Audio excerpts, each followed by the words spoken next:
We spoke about the opening of Parshat Miketz yesterday and the latent anti-immigration, anti-migrant policy regarding the Ivrim, regarding the Hebrews, how the Hebrews were lesser. They had to sit on a separate table.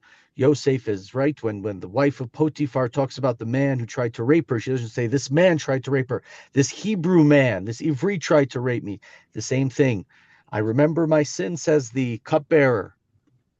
And there was a Jew boy, a young Hebrew boy there. And despite those things, what did we say about Paro?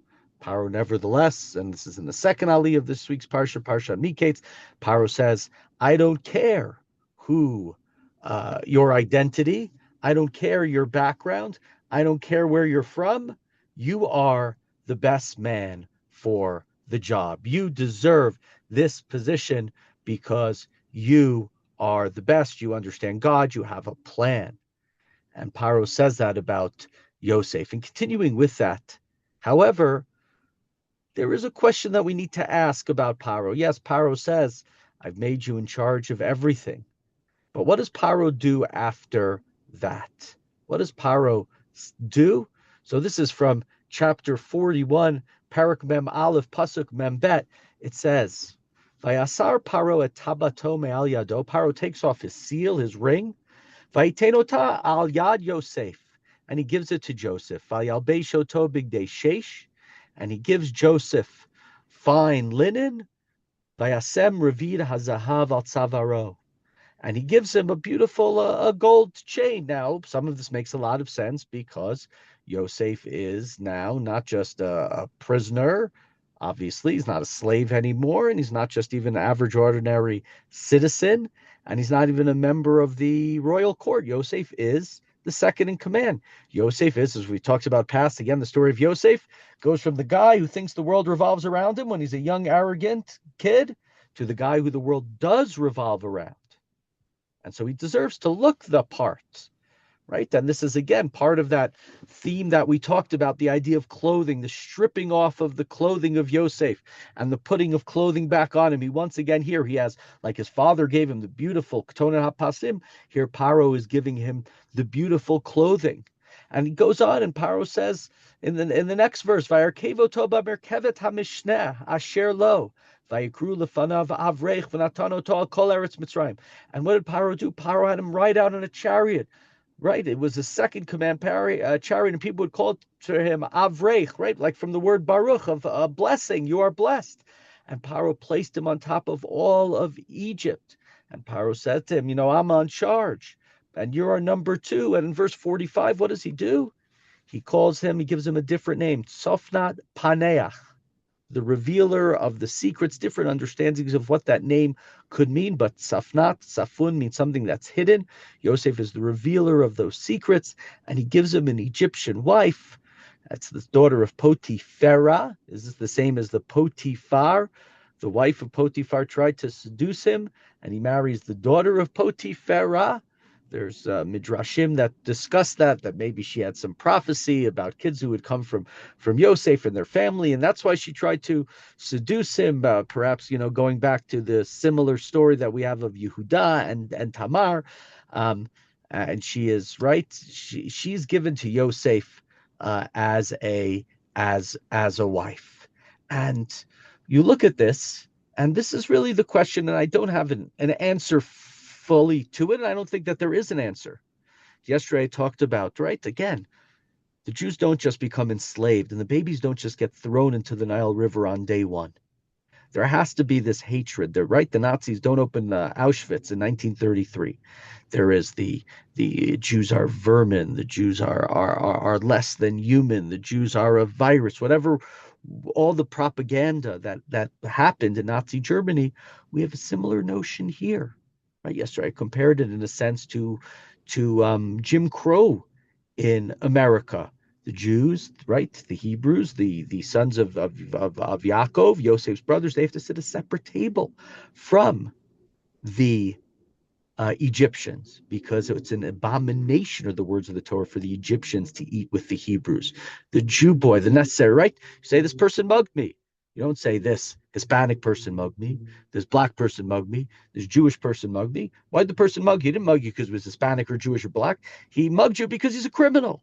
But that's the wording over and over again, the idea of the wording here. And so I wonder, yes, Paro gives him new clothing, and Paro gives him a new name, and Paro gives him a wife from a distinguished family. But is Paro here also somewhat hiding Joseph's identity?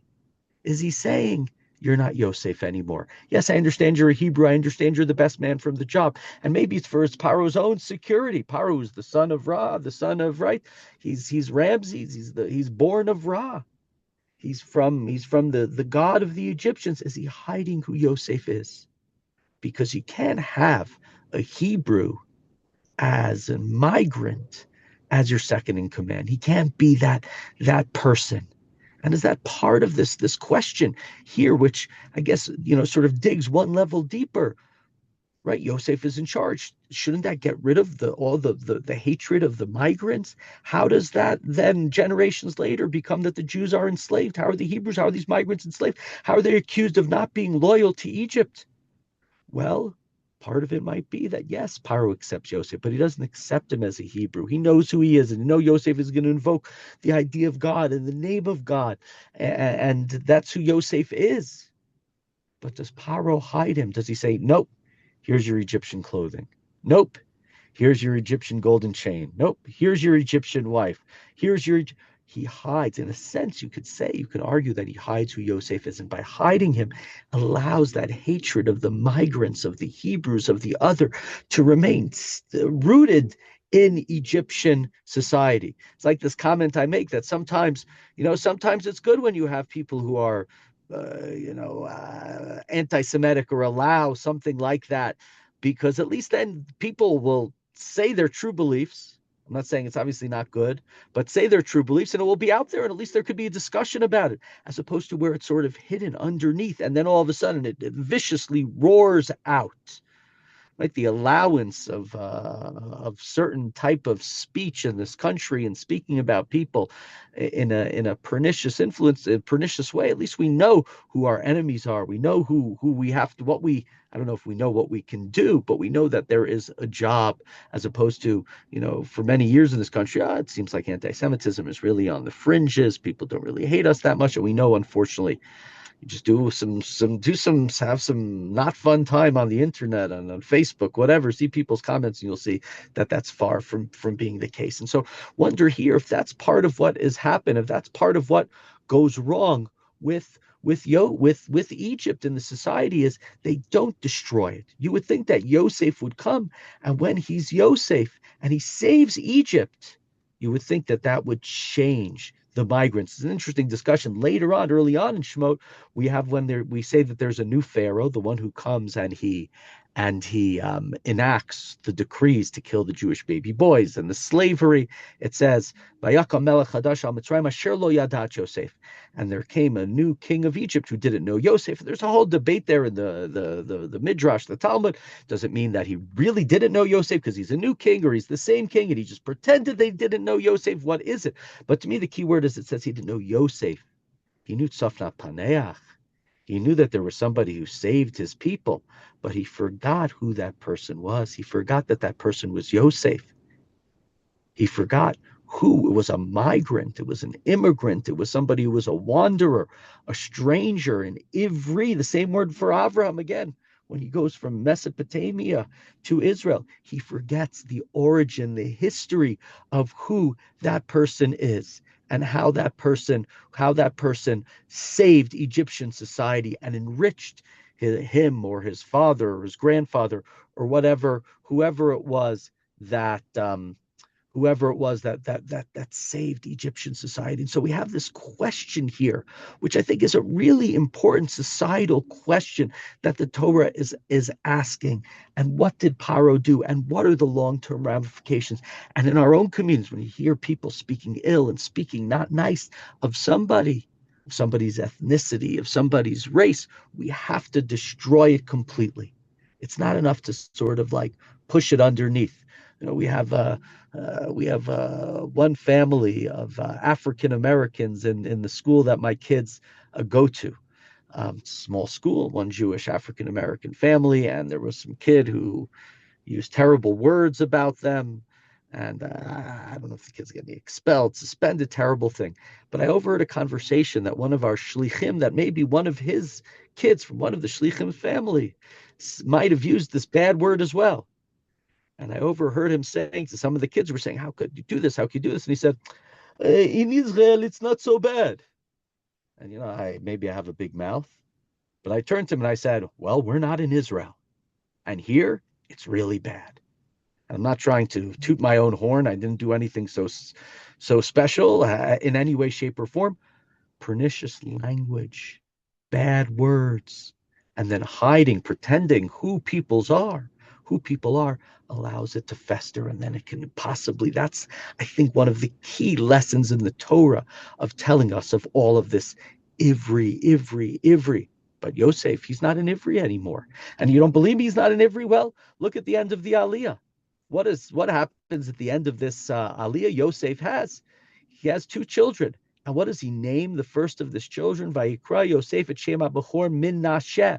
Ki nashani Elohim et kol amali v'et kol beitavi. Yosef names his firstborn Menashe, saying, God has made me forget completely my hardship and my parental home. I forget my father and I forget his house. Yosef names his first kid Menashe. Now he doesn't forget God. The morality of his house he may remember. The lessons about God, the lessons about being a good, upstanding member of society, of caring of each and every person, of one God, of meaning in this world. If those were the lessons he learned at his home, those he still remembers. But the pain, he hides the pain, and he hides a real piece of who he is. Menashe, I am forgetting who I am. And those questions about Yosef, right? And how do you know that he hid?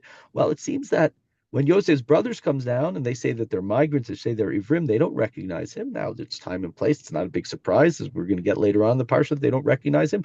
They thought he was dead. They didn't think he would rise to being basically the king of Egypt. So there's a reason why they don't recognize him. But they can only not recognize him if he is hidden himself completely.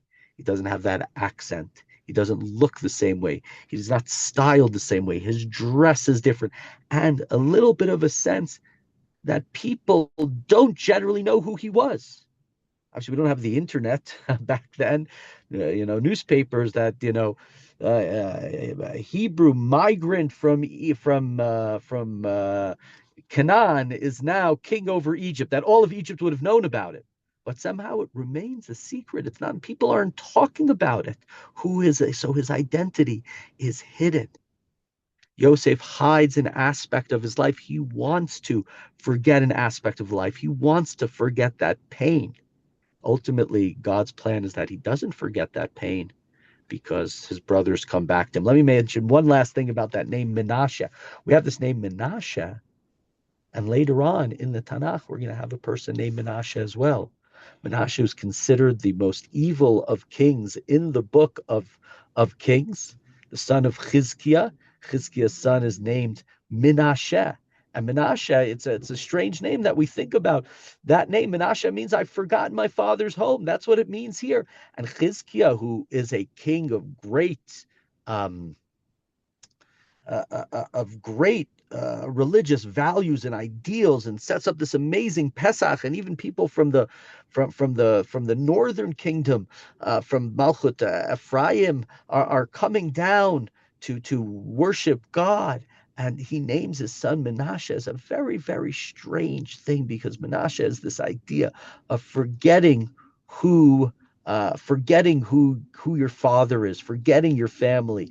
And Menashe certainly is an evidence of forgetting what Chizkiah and who Chizkiah stood for. And it's sort of raised this question we discussed in the Tanakh class when we talked about the names.